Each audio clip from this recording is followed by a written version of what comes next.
In Ennerdale, we've been managing the valley alongside our partners National Trust, United Utilities and Natural England.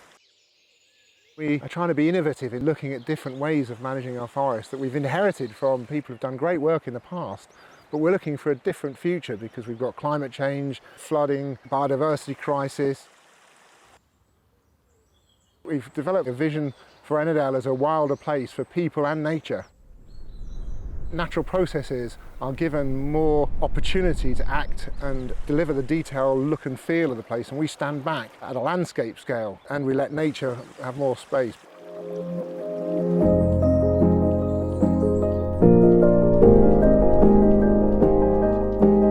The valley was planted in the 1930s to 1960s. One of our principles is that we want to reduce the dominance of Sitka spruce, which is a non-native conifer from America. We're not saying we're going to remove it all, because that mature conifer is really valuable for red squirrel, siskins, nuthatch, for birds and wildlife. You can see up ahead of us, it was very rocky and quite steep. That was all conifer, Sitka spruce, lodgepole pine in the late 90s, and we felled it and we left it. For about 5 or 6 years we didn't seem to be getting any regeneration. And one of the missing natural processes was a ground disturbance animal that we're not entirely in control of.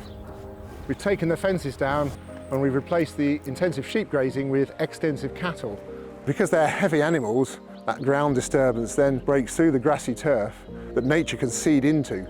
And that's creating new structures and diversity within our forests, which was missing. Natural forests are full of gaps and glades, deadwood, big trees, small trees, and regeneration. You can see where the cows have been through here and across there, and in that line we've got loads of rowan regeneration right through here, right through following the line where the cows have been going. There are 3 big features of the valley. There's the big forest, the big mountains that rise up to 3,000 feet, and then we've got the big river and lake. The River Liza comes down the valley and it has its own will.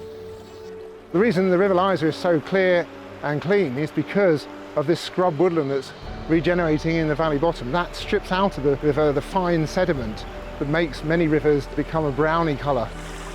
It leaves the sediment in these sand beds. Look at the colour of that. Now, if that was in your water, the river would look that colour. Because of this scrubby landscape that it has to flow through, the sand is left here.